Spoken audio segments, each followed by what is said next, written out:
पुराने जमाने की बात है। एक बादशाह था जिसका नाम सुल्तान था।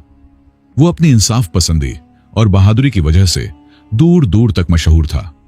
उसकी सल्तनत में लोग खुशहाल और मुतमिन जिंदगी गुजारते थे। बाजारों में रौनक रहती थी और महल के दरवाजे हमेशा अवाम के लिए खुले रहते थे।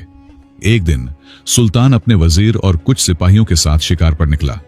सुल्तान को शिकार का बहुत शौक था और उसका वजीर हमेशा उसके साथ रहता था। जब वो घने जंगल में पहुंचे तो सुल्तान ने एक नया उसूल बनाया। उसने कहा कि जो सबसे पहले हिरन देखेगा वही शिकार करेगा और बाकी सब आराम करेंगे। इस ऐलान से सब में जोश भर गया।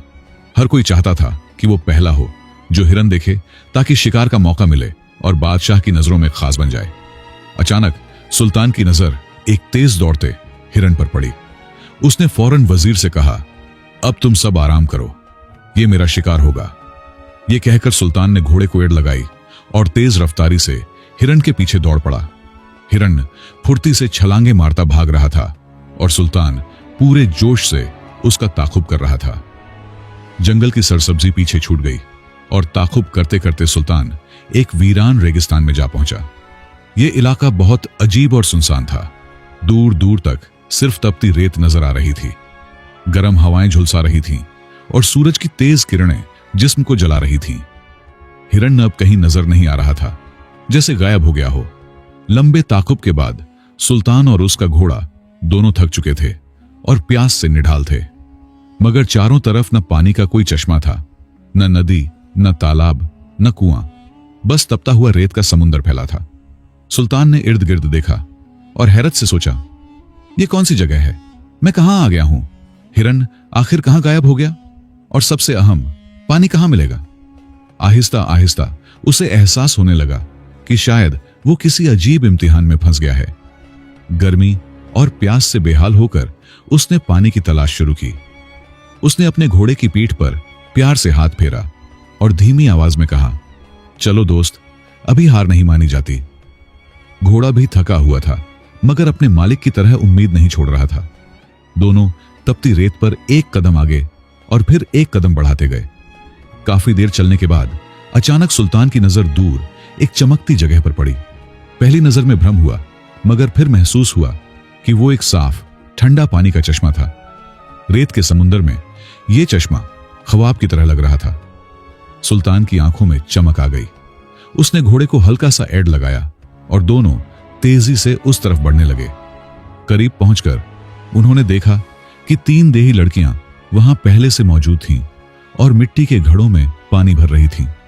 सुल्तान घोड़े से उतरा, आगे बढ़ा और एक लड़की से कहा, मुझे और मेरे घोड़े को बहुत प्यास लगी है, क्या तुम थोड़ा पानी पिला सकती हो?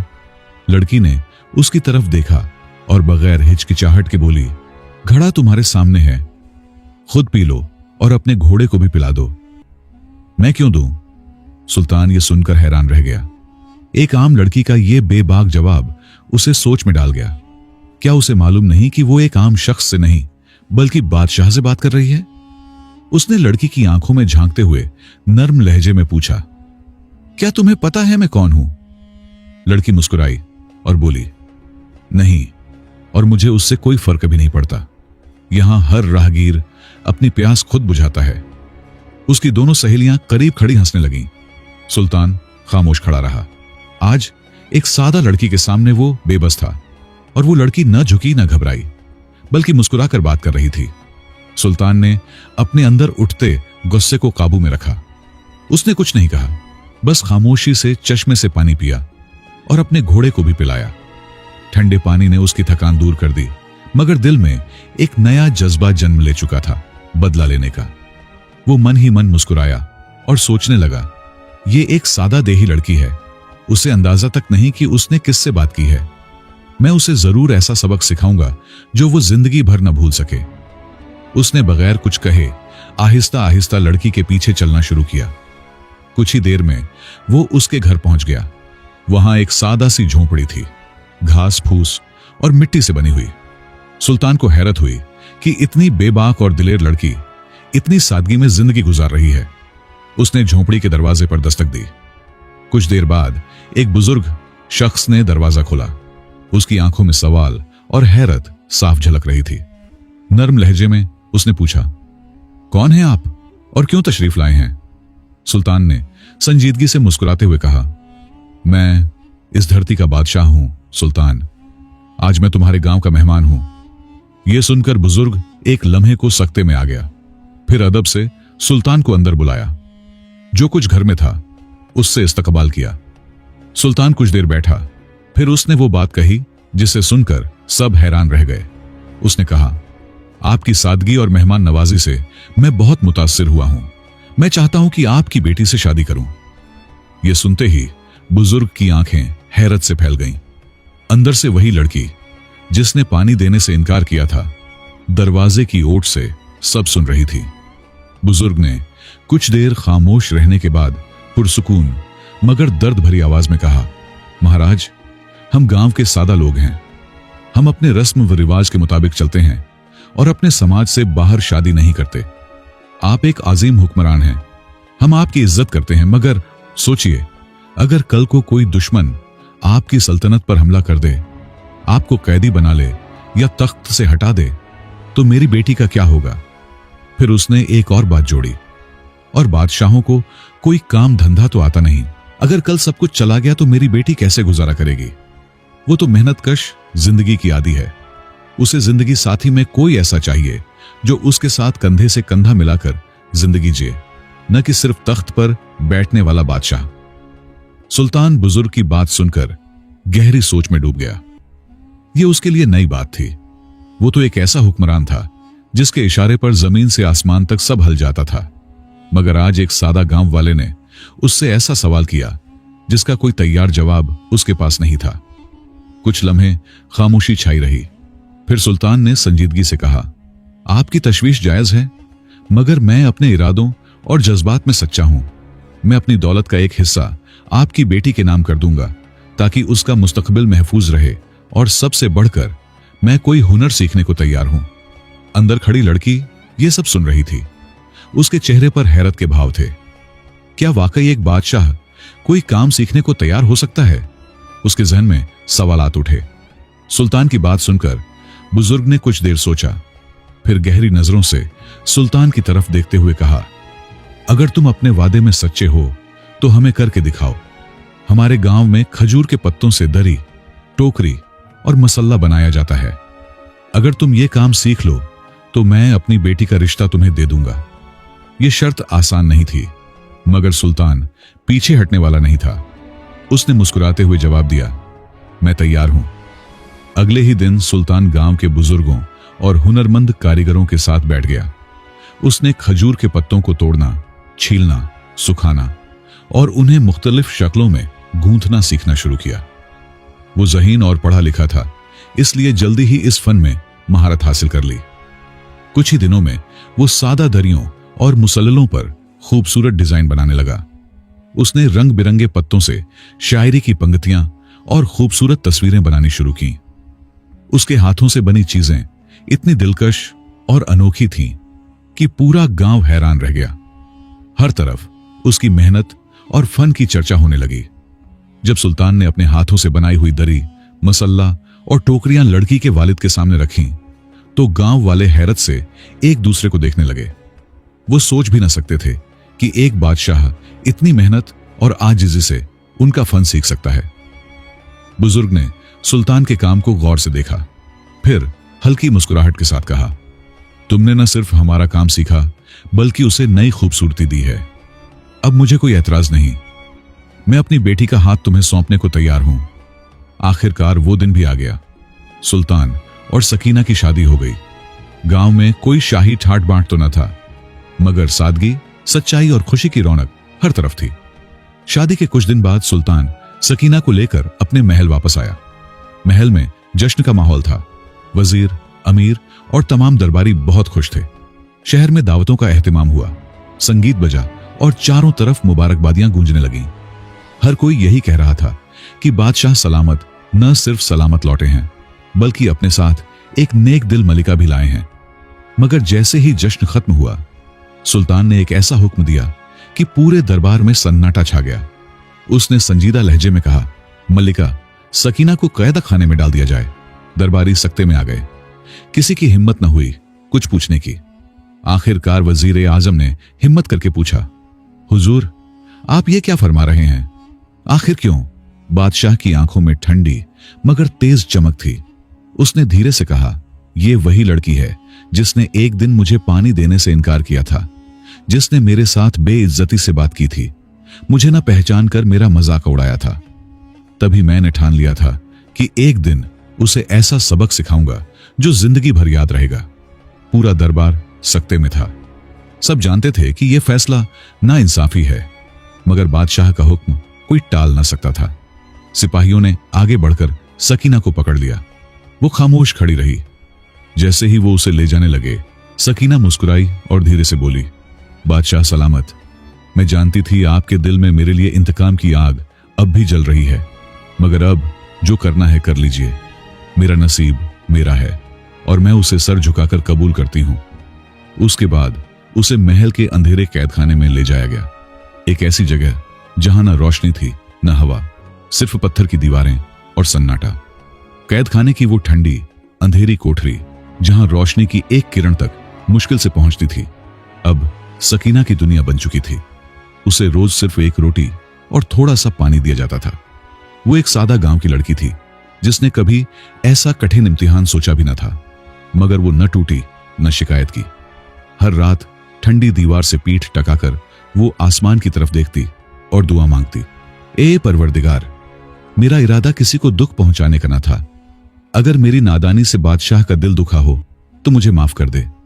मुझे इस कैद से रिहाई दे और मेरे हक में बेहतरीन फैसला फरमा। इधर महल में बैठा सुल्तान अपने गुरूर की जीत का जश्न मना रहा था। वो सोचता था अब उसे पता चलेगा कि बादशाह से टकराने का अंजाम क्या होता है, मगर वक्त का पहिया कभी एक सा नहीं चलता। दिन गुजरते गए, मगर सुल्तान ने देखा कि सकीना की हालत बिगड़ने के बजाय मजबूत होती जा रही है। वो न गिड़गिड़ाती न रोती, बस सब्र करती और दुआ मांगती। उसका चेहरा दर्द में भी रोशन था। फिर एक दिन किस्मत ने ऐसी करवट ली जिसकी किसी को उम्मीद न थी। सुल्तान ने फिर शिकार पर जाने का फैसला किया, मगर इस बार बगैर किसी साथी या वजीर के। वो अकेला निकल पड़ा। जंगल की तरफ आज उसकी ख्वाहिश दूर तक जाने की थी। हिरण का ताकुब करते करते वो अनजाने में अपनी सल्तनत की सरहद पार कर गया और एक दूसरी सल्तनत की जमीन में दाखिल हो गया। वहां के सिपाहियों ने एक अजनबी शिकारी को अपनी जमीन पर देखा और फौरन गिरफ्तार कर लिया। दरबार के बादशाह ने कह कहा लगाते हुए कहा, अरे तो ये है वो घमंडी हुक्मरान जो अपनी ताकत के नशे में दूसरों पर जुल्म करता है। अब देखो किस्मत कैसे पलटी है। आज से तुम हमारी सल्तनत के कैदी हो। तुम्हारा ठिकाना होगा अंधेरा कैदखाना। सुल्तान को फौरन इस कैद में डाल दिया गया, जहां न रोशनी थी न आराम, सिर्फ एक रोटी, थोड़ा सा पानी और पत्थर की दीवारें थीं। बिल्कुल वही हालात जो उसने एक दिन सकीना के लिए बनाए थे। अब सुल्तान के सामने अंधेरा था और माजी की वो लड़की जो हर रोज उसके साथ इंसाफ की दुआ मांगती थी। अंधेरे, ठंडे और वीरान कैदखाने में बैठा सुल्तान अब पहले जैसा न रहा। उसकी आंखों में न गुरूर था न तकब्बुर, सिर्फ पछतावा। उसकी हालत अब वही थी जो कभी सकीना की थी। अब उसे हर लम्हा अपनी गलती का एहसास होने लगा। वो हर रात दीवार से सर टकाकर आंसू बहाता और खुद से बड़बड़ाता, ए अल्लाह, मैंने सकीना पर जुल्म किया, अपनी ताकत पर गुरूर किया, मगर अब मैं टूट चुका हूं। मुझे एक मौका दे ताकि मैं अपनी गलती दुरुस्त कर सकूं। बस एक मौका। कुछ दिन यूं ही गुजरे। फिर एक दिन सुल्तान के जहन में एक ख्याल आया, सिर्फ पछतावे से कुछ ना होगा, मुझे कोई रास्ता निकालना होगा, एक ऐसा तरीका जिससे मैं बाहर निकल सकूं। अगले दिन जब कैद खाने का पहरेदार करीब बैठा था, सुल्तान ने नर्म लहजे में उससे कहा, भाई, तुम रोज मेरा वक्त यूं गुजरते देखते हो, मगर मैं खाली बैठा ना रह सकता हूं। मैं एक हुनर जानता हूं। खजूर के पत्तों से बेहतरीन दरी, टोकरी और जानमाज बनाना आता है। अगर तुम मेरे लिए कुछ खजूर के पत्ते ला सको तो मैं तुम्हारे लिए खूबसूरत चीजें बना सकता हूं। तुम उन्हें बाजार में बेच सकते हो, पैसे कमा सकते हो। मैं यूं भी यहां फुर्सत में हूं, क्यों ना तुम्हारा भला हो जाए। पहरेदार लालची किस्म का आदमी था। उसने सुल्तान की बातों में फायदा देखा और अगले ही दिन कुछ पत्ते लेकर हाजिर हो गया। सुल्तान ने पूरी लगन और महारत से काम शुरू किया। कुछ ही घंटों में उसके हाथों से ऐसी खूबसूरत दरी, मुसल्ला और जानमाज तैयार हुए कि देखने वाला दंग रह जाए। सुल्तान ने वो सामान पहरेदार को देते हुए कहा, उन्हें बाजार ले जाओ और देखो लोग कैसे हाथों हाथ ले जाते हैं। पहरेदार जब उन चीजों को लेकर बाजार पहुंचा तो वाकई हैरान रह गया। लोगों ने बगैर एक लम्हा गंवाए सारी चीजें खरीद लीं। उसकी जेब पैसों से भर गई। अब वो रोज खजूर के पत्ते लाने लगा और सुल्तान हर दिन नई नई चीजें बनाकर देता रहा। पहरेदार को फायदा हो रहा था और आहिस्ता आहिस्ता सुल्तान उस पर एतिमाद जमाने में कामयाब हो रहा था। अब उसके पास एतिमाद का मौका था, समझदारी का और शायद रिहाई का। एक रात जब कैद खाने में चारों तरफ सन्नाटा था और पहरेदार ऊँघने लगा था, सुल्तान ने एक नई दरी बनानी शुरू की। मगर यह कोई आम दरी न थी। उसने खजूर के पत्तों के बीच बड़ी एहतियात से बारीक चमड़े के टुकड़े छिपा दिए, जिन पर निहायत नफासत से एक खुफिया पैगाम लिखा गया था। मैं सुल्तान हूं, अपनी सल्तनत का हुक्मरान। मुझे दुश्मन सल्तनत ने कैदी बना लिया है। जो कोई ये पैगाम पढ़े बराह करम मेरी सल्तनत पहुंचाए। मेरे वजीर से कहे कि मुझे बचाने के लिए फौरन कोई तदबीर करे। पैगाम इतनी महारत से दरी के अंदर छिपाया गया था कि बाहर से देखने पर कोई अंदाजा न हो सकता था। अगले दिन जब पहरेदार आया तो सुल्तान ने जानबूझकर खुद को थका हुआ दिखाया और धीमी आवाज में कहा, आज की दरी बहुत खास है। मैंने इस पर बड़ी मेहनत की है। अगर तुम इसे किसी अमीर आदमी को बेचो तो खूब मुनाफा होगा। लालच में डूबा पहरेदार दरी लेकर सीधा बाजार गया। किस्मत ने फिर करवट ली। वो दरी एक ऐसे अमीर मुसाफिर ने खरीद ली जो सुल्तान की सल्तनत से आया था। जब वो मुसाफिर अपने ठिकाने पर पहुंचा और दरी खोलने लगा तो उसे कुछ गैर मामूली महसूस हुआ। उसने गौर से देखा और तब उसका हाथ उस छिपे चमड़े के टुकड़े तक पहुंच गया। उसने पैगाम पढ़ा और जैसे ही सच्चाई समझ आई, वो घोड़े पर सवार होकर सीधा सुल्तान की सल्तनत की तरफ रवाना हो गया। कुछ ही दिन बाद वो दरबार में था। उसने वजीर ए आजम को वो खुफिया पैगाम सौंपा। जैसे ही सुल्तान का पैगाम वजीर तक पहुंचा, पूरे दरबार में हलचल मच गई। हर कोई सकते में था कि सच्चाई ये है, हमारे बादशाह को दुश्मन सल्तनत ने कैदी बना लिया है। वुज़रा ने आपस में मशवरा किया। वो जानते थे कि अगर बराह रास्त जंग की गई तो भारी नुकसान हो सकता है और दुश्मन गुस्से में सुल्तान को नुकसान पहुंचा सकते हैं। इसलिए उन्होंने एक चालाक और अक्लमंदी भरी तदबीर अपनाने का फैसला किया। दरबार में सन्नाटा छाया हुआ था। सब वजीर सोच में डूबे थे कि अब क्या किया जाए। तभी सुल्तान का सबसे जहीन वजीर कमाल उद्दीन आगे बढ़ा। उसने नर्म मगर पुरएतिमाद आवाज में कहा, हम जंग नहीं करेंगे बल्कि दुश्मन सल्तनत के बादशाह से ऐसी चालाकी से बात करेंगे कि वो खुद हमारे बादशाह को रिहा कर देगा। सबने हैरत से उसकी तरफ देखा। फौरन सल्तनत के सबसे तजुर्बाकार और चालाक राजदूत को चुना गया। एक ऐसा शख्स जो बातचीत, राजनीति और खेल में माहिर था। उसे बेहतरीन लिबास पहनाए गए, हाथों में कीमती तोहफे दिए गए और इज्जत के साथ रवाना किया गया। वो राजदूत सीधा दुश्मन सल्तनत के दरबार में पहुंचा। वहां के बादशाह के सामने झुककर अदब किया और पुरअमन लहजे में बोला, आली जाह, हम जंग नहीं चाहते। हम आपसे एक तजवीज लाए हैं। बादशाह सुल्तान को कैद में रखना आपके लिए भी नुकसानदायक हो सकता है। दुश्मन सल्तनत का बादशाह चौंक गया। कैसे? उसने पूछा। राजदूत ने मुस्कुराकर कहा, बादशाह सुल्तान की सल्तनत में तिजारत के कई अहम रास्ते हैं जिनका फायदा आपकी सल्तनत के ताजिर बरसों से उठाते रहे हैं।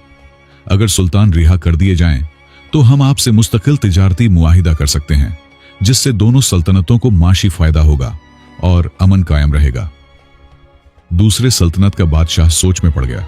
वो समझ चुका था कि अगर सुल्तान को कैद में रखेगा तो न सिर्फ तिजारती रिश्ते टूटेंगे बल्कि मुस्तकबिल में जंग भी हो सकती है।